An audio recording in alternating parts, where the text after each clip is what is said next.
Good afternoon and welcome to the WIFIA Program Overview, the first of a series of webinars to be held over the next few months. I'm Jordan Dorfman, a Senior Attorney Advisor in the WIFIA program, and I'm joined today by Karen Fligger, WIFIA's Senior Project Manager. Before we begin, I'll go over a few logistical items. There is an opportunity for the audience to ask questions and receive answers during the webinar. We are more than happy to answer any clarifying questions on the information presented today. Some of your questions may be answered in future webinars in more detail. Questions may be posted at any time by typing into the webinar dashboard. All participants are muted during the webinar and may only communicate by typing. If we do not get to your question or are unable to answer, we will follow up through email or through an FAQ document posted on our website. The WIFIA program is hosting this webinar series to help prospective borrowers better understand our program, its benefits, and its application process. These webinars also allow EPA to interact with prospective borrowers in water industry and finance professionals from across the country. And ultimately, we hope that these webinars will pave the way for successful letters of interest in future funding rounds. Before we move on to better understand who is in the audience today and is interested in applying for WIFIA funding in future rounds, we're going to do a quick poll. We will launch 3 questions to better understand the type of project, size of the project, and prospective borrower. So we'll do that right now.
Right, thank you for participating in that poll.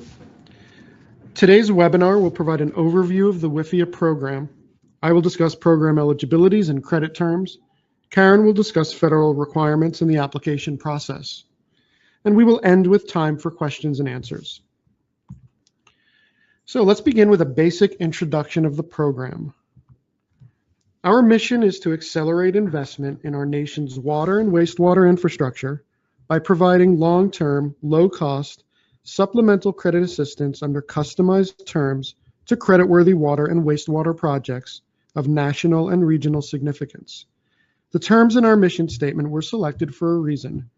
Though it's short, it succinctly describes the purpose and goals of WIFIA.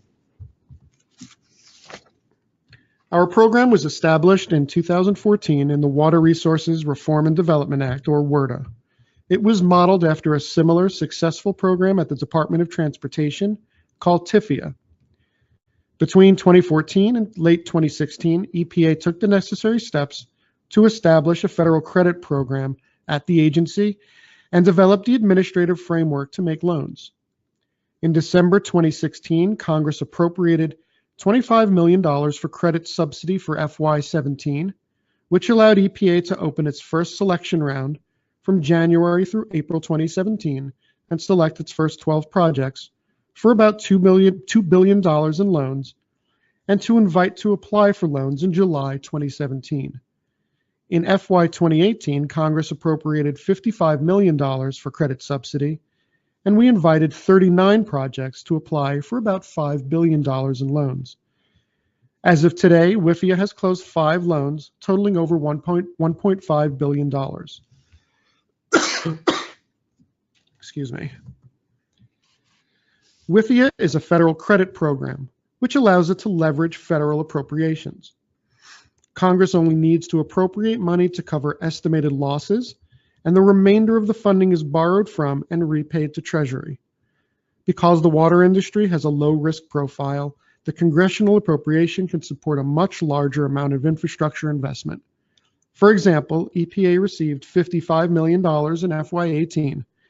This amount will allow the agency to make approximately $5.5 billion in loans. And because WIFIA can only fund 49% of the project's costs, the total infrastructure investment will be about $11 billion.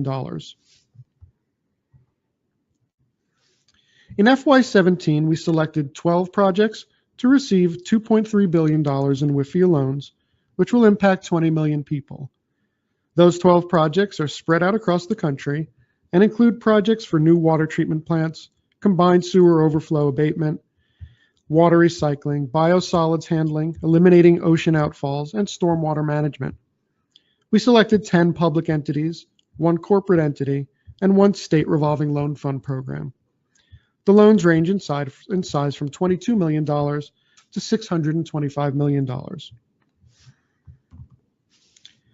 As I mentioned, WIFIA has closed 5 loans to date. The chart you see provides a description of each loan, including the loan amount, interest rate, and flexibilities provided in each transaction. As you can see, the loans have been between $135 million and $700 million, with interest rates generally between 3% and 3.4%.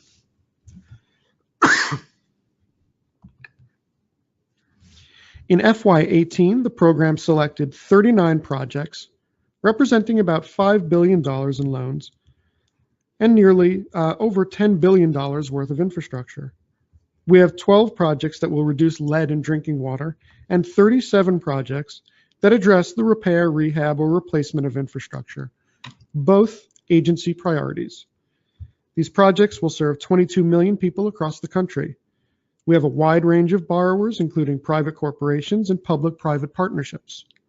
We also have a diversity of project types, from wastewater treatment to drinking water distribution, desalination, and water recycling. 8 selected projects resubmitted letters of interest from FY17.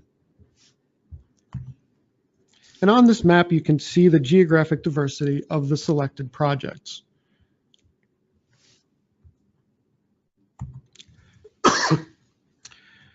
I will now talk a little bit about the eligibilities for participating in the WIFIA program.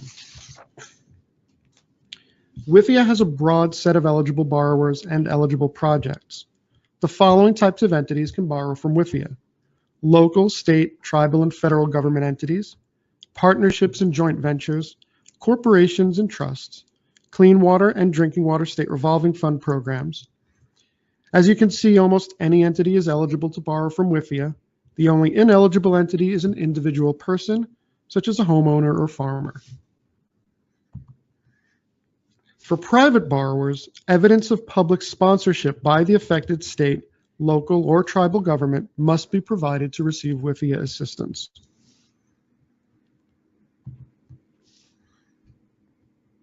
WIFIA can provide financing to projects that are eligible for clean water SRF funding, including privately owned wastewater systems, projects that are eligible for drinking water SRF funding, enhanced energy efficiency projects at drinking water and wastewater facilities, brackish or seawater desalination, aquifer recharge, alternative water supply and water recycling projects, drought prevention, reduction, or mitigation projects, acquisition of property if it is integral to the project or will mitigate the environmental impact of a project, a combination of projects secured by a common security pledge or submitted under one application by an SRF program. This broad set of eligible project types allows WIFIA to reach down to almost all water and wastewater infrastructure projects. It is also possible to combine projects into a single loan. The projects must share a common security pledge, serve a common purpose, and have similar construction timeframes.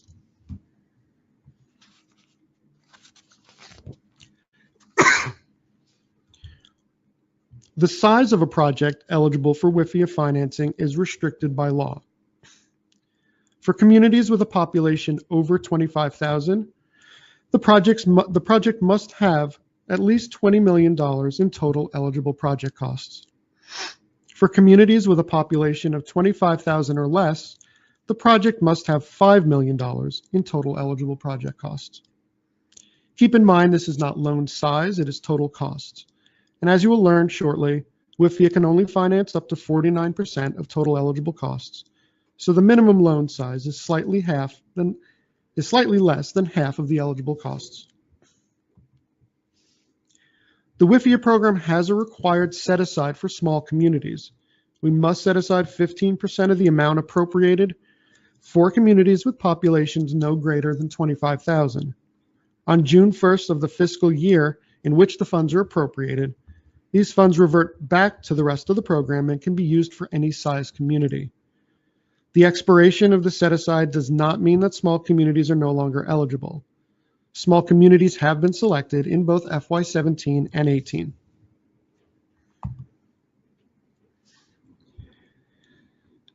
Eligible costs are those you would typically find in most construction projects. Project costs that are eligible to be financed through WIFIA are quite broad. They are defined by statute and include development phase activities, including planning, feasibility analysis, revenue forecasting, environmental reviews, permitting, preliminary engineering and design work, and other pre-construction activities. Construction, reconstruction, rehabilitation, and replacement activities. The acquisition of real property or an interest in real property. Capitalized interest necessary to meet market requirements. Reasonably required reserve funds, capital issuance expenses, and other carrying costs during construction. And we can also finance the WIFIA application and credit processing fees. As you can see, almost all costs associated with the project can be reimbursed with WIFIA loan proceeds. And that final bullet, the WIFIA application and credit processing fees, is very important because it allows borrowers to finance fees associated with applying for and closing a WIFIA loan. And that was an amendment to the original statute. Eligible costs incurred prior to submission of an application may be included as a part of eligible project costs and will be approved on a case-by-case basis. This allows many of the costs associated with planning and design, which are typically incurred prior to loan application, to be included. Additionally, WIFIA will only reimburse costs associated with a project up to 1 year following substantial completion of the project. So if you are a WIFIA borrower, you have to make sure to submit loan disbursement requests as costs are incurred. Another statutory requirement for a project to be eligible for WIFIA is that the borrower must be creditworthy and demonstrate a reasonable assurance of repayment of the loan over the term of the loan.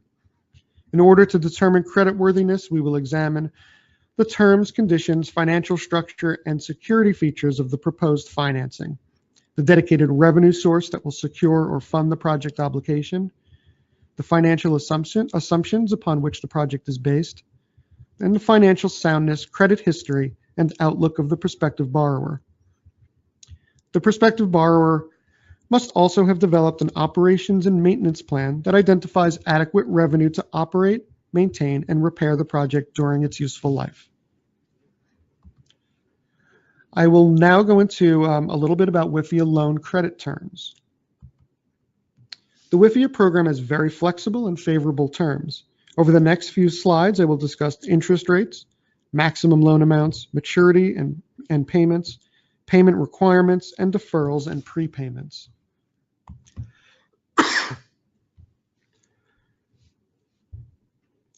The WIFIA interest rate is equal to the U.S. Treasury rate of a similar maturity on the day of closing.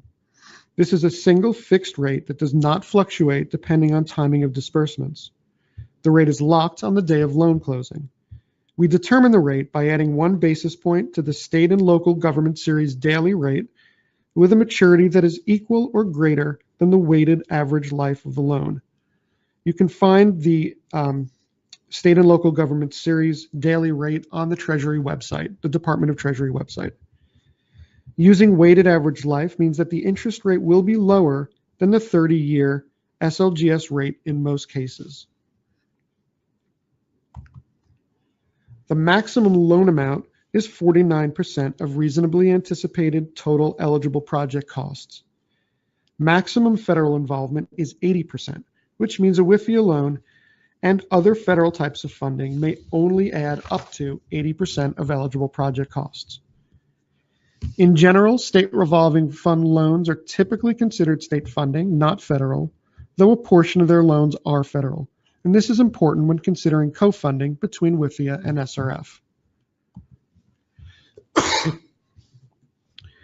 The maturity date must be the earlier of 35 years after the date of substantial completion of the project or the useful life of the project. Interest payments must commence no later than 5 years following substantial completion of the project. Any deferred interest payments are added to the principal balance. Repayment schedules may be sculpted to accommodate the projected cash flow from project revenues and other sources. And an interest-only period may be no longer than half of the term of the loan. WIFIA loans must be repaid using a dedicated source of repayment or security pledge.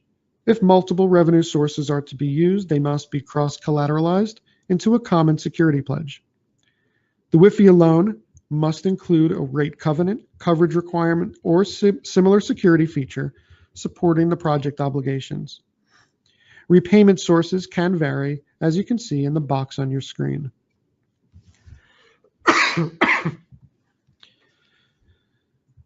Deferral of principal or interest may be granted at the discretion of the program, and there must be a reasonable assurance of repayment. Prepayment is allowed at any time, though not with federal funds. WIFIA is flexible with its lien position. This flexibility allows borrowers easier access to other sources of financing at more favorable terms, thereby reducing project costs. WIFIA debt can be junior to existing and future debt unrelated to the WIFIA project. Additionally, WIFIA may be subordinate to sources of debt funding the project, so long as WIFIA springs to parity in a bankruptcy-related event. I will now turn it over to Karen for federal requirements.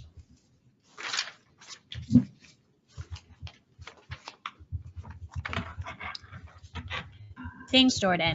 Before I get started, I just want to remind everyone that you can ask questions at any time by typing your questions into the question box available. So I'm going to go over some of the federal requirements our projects have to comply with. The laws listed here are some of the more relevant acts to keep in mind. We also have a more detailed list in our rule. at the links shown at the bottom of the slide. So at the bottom of each slide, there are links and resources and tools that you can use when trying to figure out how these requirements impact your projects.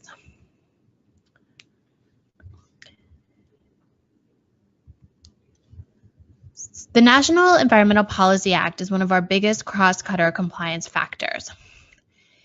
So what this act does is it ensures that all federal actions are assessed for their potential environmental impacts. That means every WIFIA project must receive a categorical exclusion, finding of no significant impact, or a record of decision prior to loan obligation. A lot of water infrastructure projects are eligible for categorical exclusions. Compliance for these projects will be relatively straightforward and not take much time. However, if your project has potentially significant environmental impacts, an environmental assessment will be required. To streamline the NEPA review of these projects, we have developed a programmatic environmental assessment, which covers typical WIFIA projects and their expected impacts. We will evaluate environmental assessment projects and their impacts using a checklist and based on existing analysis to confirm that the project can be covered under the programmatic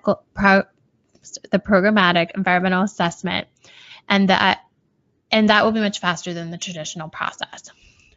For all our environmental reviews, we will use any and all existing analysis and documents available for the project in our analysis. So if your project has already had to undergo environmental reviews for a local or state authority, these documents and findings will speed up our review. In order to take advantage of our streamlined options, we need borrowers to submit existing environmental documents through the letter of interest and the application process. The programmatic environmental assessment was conducted on the typical projects that we expect to fund via WIFIA. We found that after normal mitigation measures are applied, these projects generally have no significant impact on the environment. So what we can do for projects that do not qualify for a categorical exclusion, but still have no significant impact post-mitigation, is evaluate whether they can be covered under the finding of no significant impact, or FONSI, from our programmatic environmental assessment. The National Historic Preservation Act protects historic resources from adverse impacts because of federal actions. Historic resources can include districts, buildings, or anything else listed in the National Register of Historic Places. Compliance with this act includes a review by us for potential impacts and consultation with the state or tribal historic preservation officer. This process must be completed prior to obligation of the loan. Environmental justice is a very important requirement in compliance issue for EPA. Environmental justice ensures that no group of people should bear a disproportional share of negative environmental consequences. When you are thinking about your project in environmental justice, think about whether there is a potential for disproportionate risk in the environmental justice community, whether communities have been sufficiently involved in the decision-making process, whether communities currently suffer or have historically suffered from environmental risks. When you're trying to identify environmental justice communities, the following factors can be used to identify environmental justice concerns. Demographic information, such as population, age, density, literacy, etc. Geographic information, such as climate or geomorphic and hydromorphic features. Economic conditions, including individual conditions and community conditions. And human health risks, such as emissions and toxics. The Endangered Species Act protects endangered and threatened species and their critical habitats. Compliance with this act includes a review by us for potential impacts in consultation with the U.S. Fish and Wildlife Service and the National Marine Fisheries Service. Again, this process must be completed prior to closing your loan. There are also several administrative cost cutters, but the two biggest ones are the Davis-Bacon and the American Iron and Steel. We will be looking at your procurement and bid documents to ensure that borrowers are complying with these requirements. The Davis-Bacon Act requires the use of prevailing wage rates on all WIFIA projects. Borrowers will need to maintain records appropriately and submit payrolls for monitoring. The American Iron and Steel requirement states that borrowers must use iron and steel products that are produced in the United States. There is a waiver process if we determine that applying the American Iron and Steel requirements would be inconsistent with public interest, an adequate quantity or quality of the product is not produced in the United States, or compliance would increase the overall project cost by more than 25%.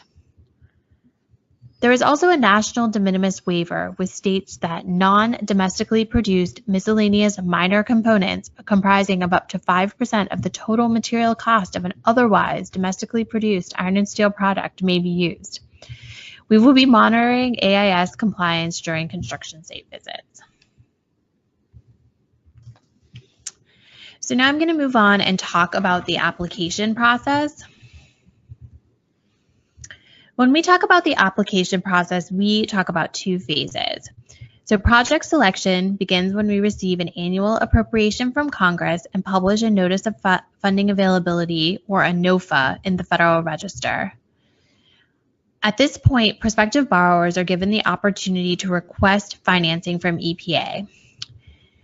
Then EPA reviews the project and selects the projects that it intends to finance. This part of this phase of the application process is a competitive process. For the projects that are selected, they move to the project review, negotiation, and closing phase. Here, selected prospective borrowers work with WIFIA underwriters and engineers to submit an application, negotiate loan terms, and ultimately execute and close a credit agreement.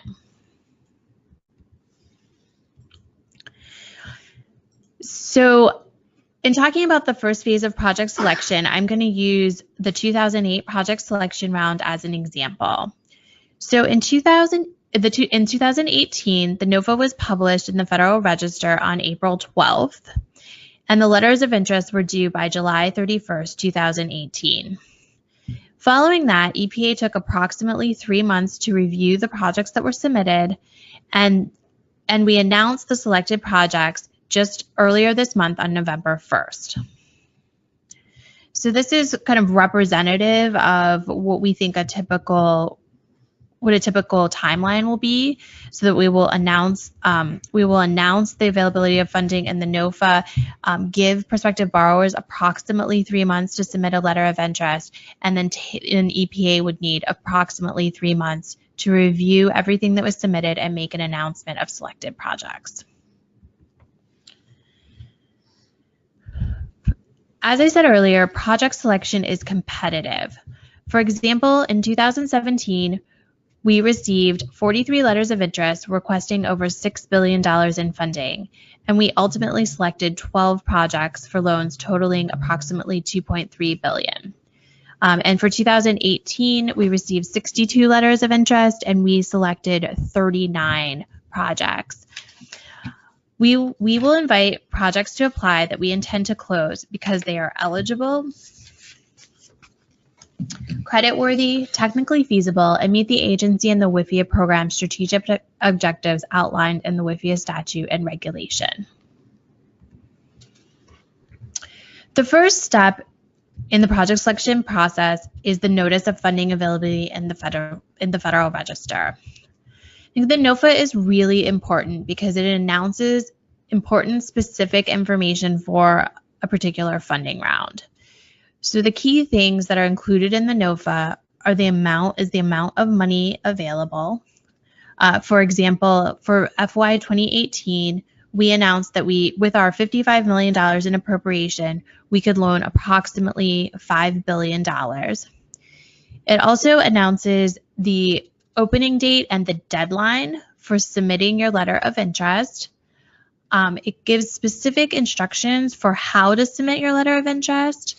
It outlines the key priorities for the funding round. So, for example, in 2018, EPA announced 2 priorities. Those priorities were repair, rehabilitation, and replacement of aging infrastructure, and projects to address lead and other contaminants in drinking water systems. And then we will also provide detailed information on how projects will be selected. So we have a number of selection criteria, and in the NOFA, we will lay out how those will be weighted and how much each of those will be scored. Because this information is unique to each funding round, it's really important that you use the NOFA to get that information. Once EPA receives letters of interest, the first thing we do is an eligibility screen. We check 4 main things for eligibility. So first, we make sure that the entity applying is an eligible entity. And as we saw earlier, nearly everyone is eligible in terms of an entity. And then we also look to make sure that if it is a private entity, that the private entity has demonstrated public sponsorship. We also look to see that the project is an eligible project in terms of the project types that were described earlier that are eligible for WIFIA. We check to make sure the anticipated project costs are $20 million, or at least $20 million or more for communities, for large communities, so over 25,000, or at least $5 million for small communities that are 25,000 or less. And we also make sure that the requested loan amount is 49% or less of the anticipated project cost. So if during that eligibility screening, the prospective borrower or the project is found to be ineligible, we'll notify the point of contact immediately. Only eligible letters of interest will move on in the process. For the eligible letters of interest, we look at 3 different things. So the first is a preliminary creditworthiness assessment. So projects that are applying for WIFIA must be creditworthy and demonstrate a reasonable assurance that they will repay the federal government for their loan. Creditworthiness is an important eligibility requirement, and projects applying for WIFIA loans must be creditworthy. EPA determines creditworthiness by looking at the terms, conditions, and financial structure and security features of the proposed financing, the dedicated revenue source that will secure or fund the project obligation, the financial assumptions upon which the project is based, and the financial soundness, credit history, and outlook of the prospective borrower. We also look at the preliminary engineering feasibility analysis. So we evaluate the feasibility of the project plan, and the engineering team will verify that the project is using appropriate technology, that it's technically feasible based on the detailed engineering information that's provided in the letter of interest, that it has a reasonable operation and maintenance plan for the full length of the proposed loan, and that the federal government is protected from completion risk as applicable. We'll also look at the readiness to proceed by evaluating the proposed schedule, issues that might affect the development and financing of the project, such as community support, pending legislation, permitting, litigation, and the projected development schedule for procurement documents. For project impact, EPA is evaluating the extent to which the project meets the public policy goals outlined in the WIFIA statute, the WIFIA regulation, and any priorities that might be announced in the NOFA. In particular, this is your chance to present your project in a way that demonstrates how your project aligns with our goals. And we just want to remind people that in talking about your project and its alignment with our goals, we want to remind you to remember that we are very likely unfamiliar with your project, so write it for an audience who would be unfamiliar with it.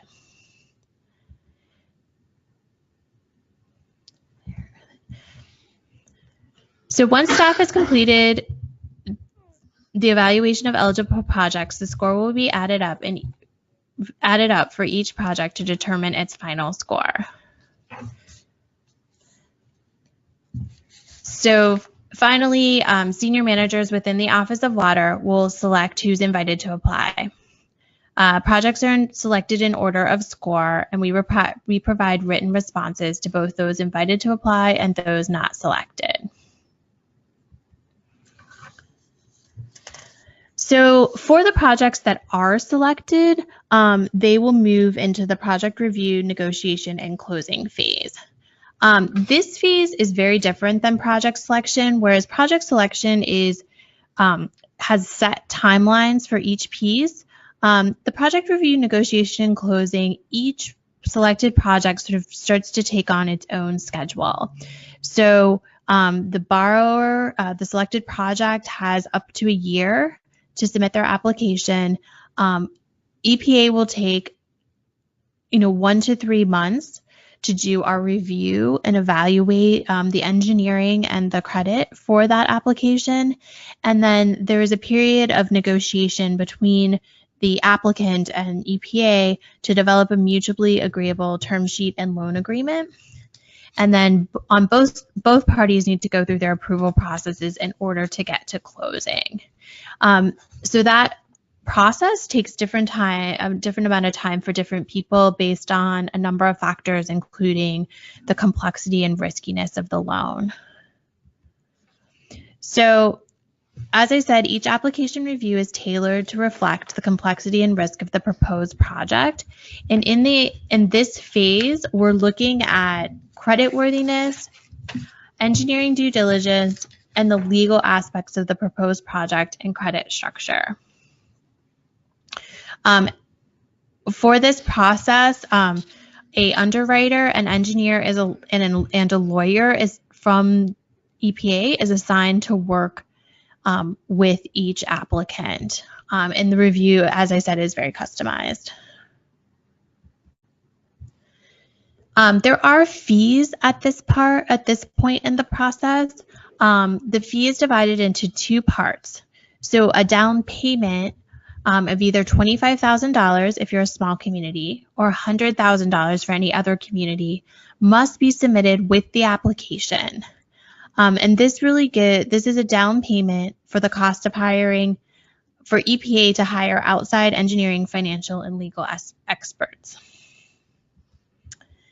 Then the remainder of the fee is paid, is assessed at financial close, and that's to fully reimburse EPA for the cost of hiring engineering, financial, and legal experts. We estimate that this fee will be $250,000 to $350,000 for most projects. However, if a project is risky and complicated, there could be higher fees, and the application fee is credited to this amount. So just kind of as an example, we've closed 5 loans to date, and the total fees have ranged from $213,000 to close to $400,000. And I think what's important to think about is how is this fee related to the size of the loan. So the range is 0.04% of the loan size to about 0.3% of the loan amount. So compared to kind of a bond issuance where the fee might be 1% of the bond amount, I think the fees are very competitive.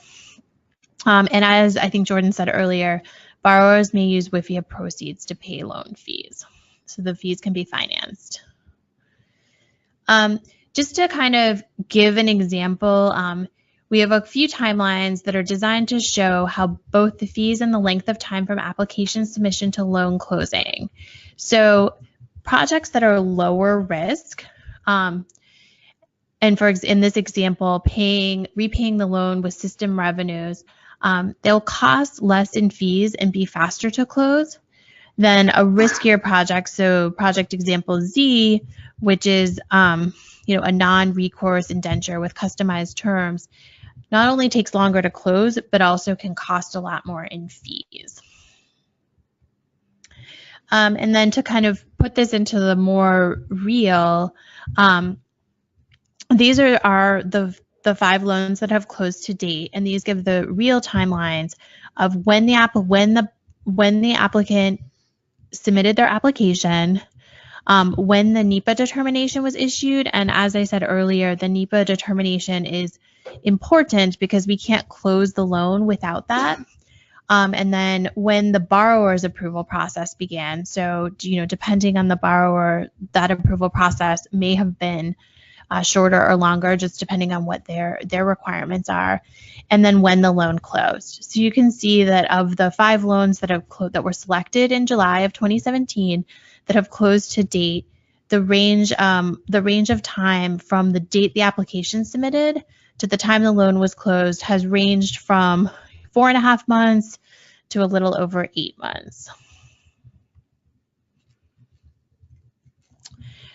So I think that kind of goes through the most of our content.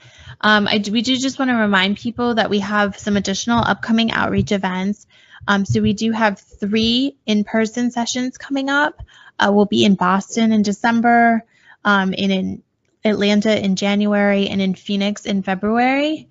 We also have the second and third part of this webinar series coming up in the next 2 weeks. So next week at the same time, we'll be talking in a lot more detail about the application process. And then in 2 weeks at the same time, we will be talking about the financial benefits of financing with a WIFIA loan. And the link to register is at the bottom of the slide. We also just want to remind people that EPA is more than willing to meet with all prospective borrowers interested in discussing the program prior to their submission of the letter of interest. So if you want to meet with us, please reach out. The best way to do that is to reach us at wifia@epa.gov. We do meetings both in person in our DC office or via a conference call. Those meetings can be up to 1 hour.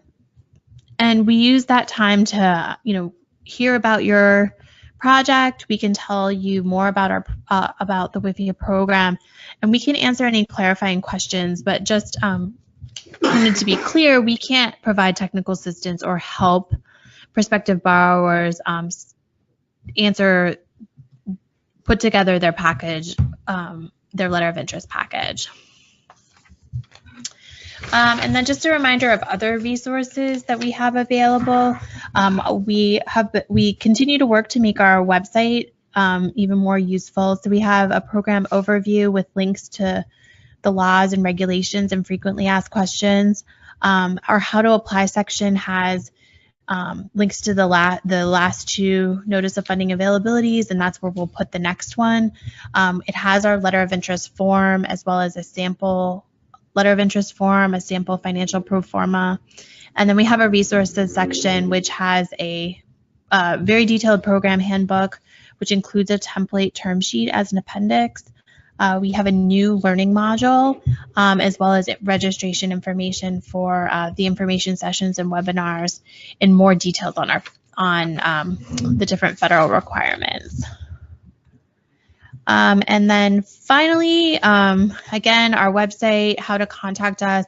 And if you haven't already, you can sign up to receive announcements about the WIFIA program. We do announcements whenever our loans close. We announce information sessions and webinars that we're hosting. And we also, we'll also obviously announce when there's a new round of funding available. So I think with that, we'll start questions.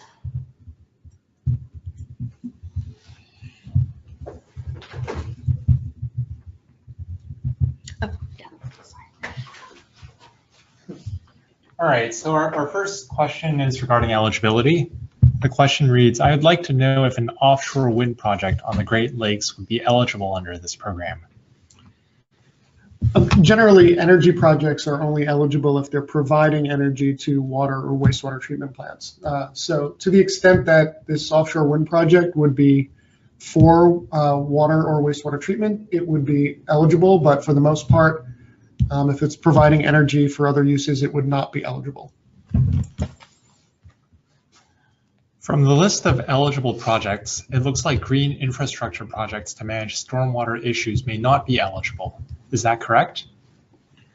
No, that's not correct. And I apologize if it wasn't clear. Green infrastructure for stormwater is definitely eligible.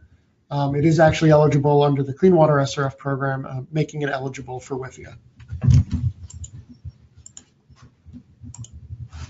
Are water storage projects eligible? Finished water storage projects are eligible. Reservoirs for unfinished water are not eligible projects, as they are also not eligible under the Drinking Water SRF program. Yeah. In the possibility of it being related to drought or dealing with the effects of drought, there is a possibility that those types of projects may be eligible, but it would really be on a case-by-case basis. Is there an estimated date of release for the FY 2019 NOFA? No. So we're waiting for our appropriation. Right now, the federal government is under a continuing resolution until the end of next week. So if we receive an appropriation in early December, then we anticipate a NOFA would go out within 30 days of that appropriation. If we do not receive an appropriation in December, then it will really depend on when Congress passes our appropriation. So in order for us to go out with a NOFA, we do need to receive an appropriation. As a continuation to that question, do you see the program expanding in 2019 in comparison to 2018? Again, I think, that's really a decision for Congress in terms of how much appropriation we are given. I think there is, we've had broad bipartisan support to date, and I think that there's a possibility that our appropriation would be larger, but we really don't know until we receive an appropriation. Is the environmental requirements, such as NEPA, a prerequisite for applying for the loan or submitting an LOI? So no. So the environmental requirements, I guess particularly NEPA, is a requirement to close the loan, but it's not a prerequisite for applying or submitting an LOI. So I think when you're submitting an LOI, what is helpful is for us to understand where you are in that environmental review process, and to kind of get a sense of, whether the project will be a categorical exclusion or whether it's going to require kind of a more in-depth environmental review. But the only requirement is that it must be done by closing. Is it possible to get a copy of the NEPA checklist? I think if you're referring to the checklist for the programmatic environmental assessment, the answer to that is yes. And actually, I need to double check, but I think we're in the process of getting it up on our website. So yes. Could you elaborate on the due diligence for the engineering technical due diligence WIFIA is conducting during project review? What is the process to apply for the technical advisor's role and to assist EPA with reviewing the selected projects?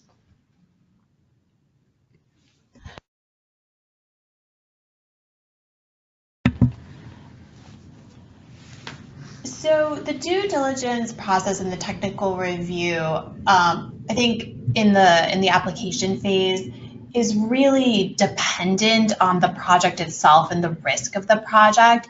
So, for each project, our engineering team and our underwriting teams get together to determine kind of what is necessary. And, in some cases, the engineering review is done in-house. In some cases, outside advisors are hired if kind of specific expertise is needed. In terms of the question about the sort of in general, if you're interested in being an advisor to EPA, we have a contracting officer that can talk to you about what the process is, sort of how we go through our RFQ process. So if you're interested in learning more about that, you can reach out to the WIFIA email box at wifia@epa.gov, and we can put you in touch with our contract staff. Can assessments to shareholders by a private corporation be used to repay the loan? any dedicated source of revenue for repayment of the loan is acceptable, but there's no way for us to comment really on the strength or security of that source of revenue. But so again, whether or not that's acceptable would be on a case-by-case basis.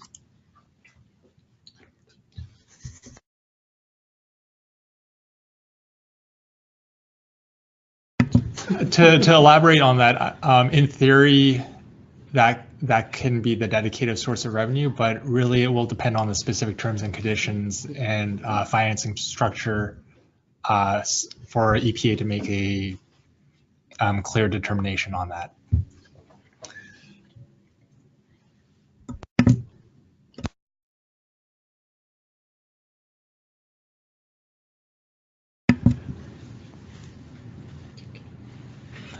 Karen mentioned a non-recourse indenture. Is this actually permitted in light of the security pledge requirement? To answer that question, the WIFIA loan does need to be secured by a source of revenue. So a non-recourse indenture is not is likely ineligible. EPA does have the flexibility to lend under a limited recourse indenture for a P3 financing, for example. But at the end of the day, there will need to be a dedicated source of revenue, and that source of revenue will have to be pledged for repayment of the loan.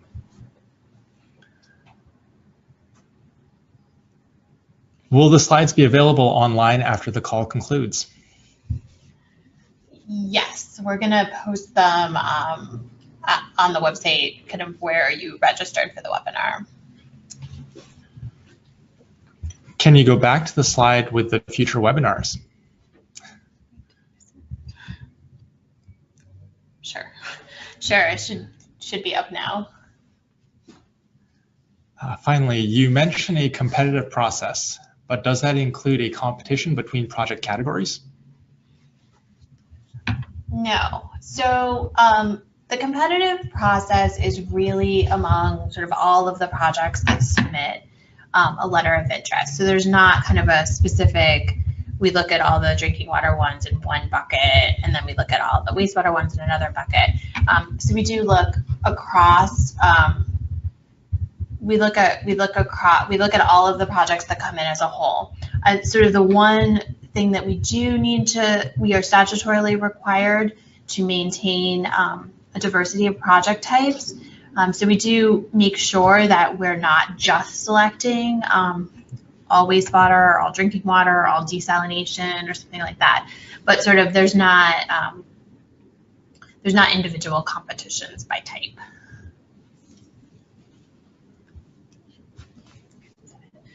So we'll just give people, I think we've gone through all of the questions that we've received so far. So we'll give a couple more minutes in case there are additional questions. So if anyone else has anything else, please feel free to write them in. If you don't have any questions now, but you think of something later, please feel free to reach out to us at wifia@epa.com, or I'm sorry, .gov.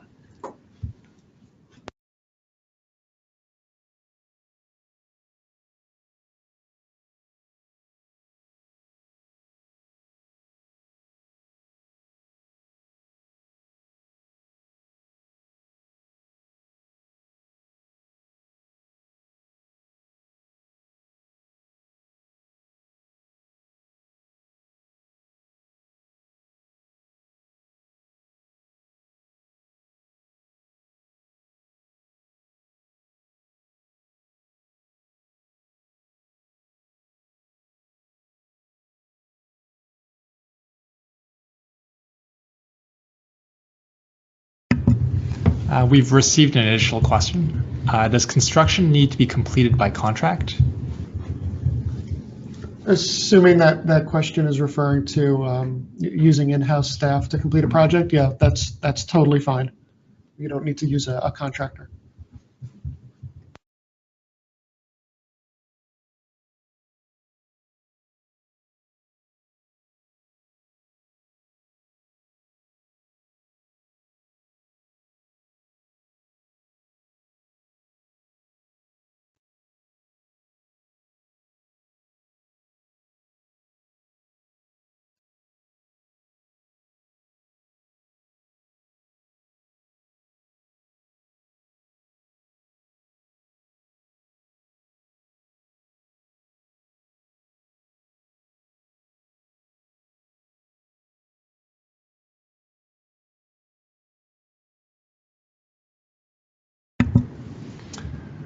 Is there a specific time within which a project must be completed once the loan is awarded?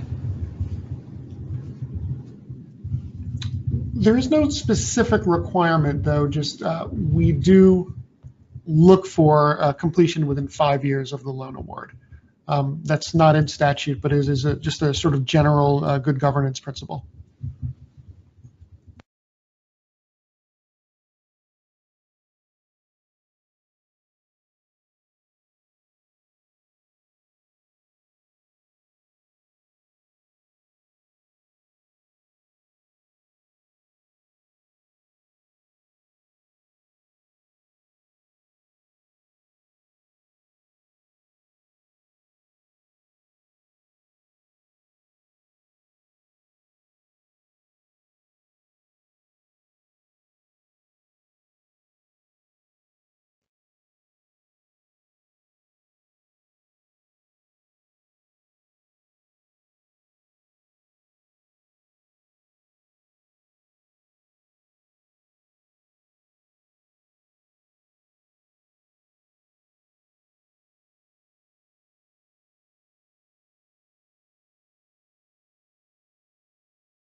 All right, well, so I just want to thank everyone again for joining us today. And if you're interested in learning more, particularly about the application process, please join us next week, December 5th, at the same time for our next, for part 2 of this webinar series.